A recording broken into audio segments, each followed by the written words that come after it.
Living out Nelson Mandela's values would be the best way to honour him. That was the message from the ANC's national chairperson.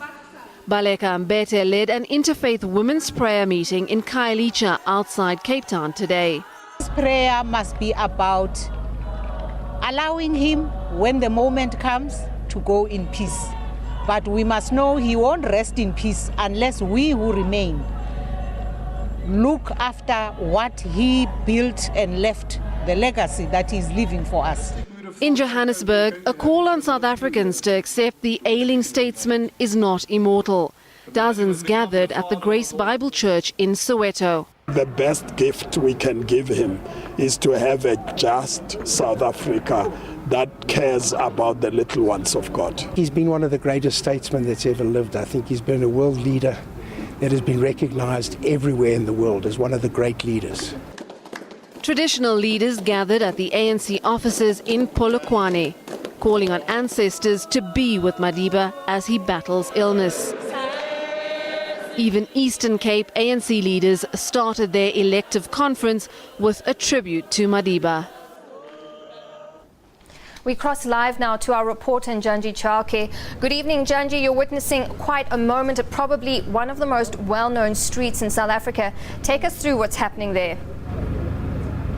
Hello. Thank you very much for joining us here at Vilakazi Street. As I arrived here, it was like a throwback to the mid-1980s when Nelson Mandela and other political leaders were still in prison, as people belted out songs, freedom songs.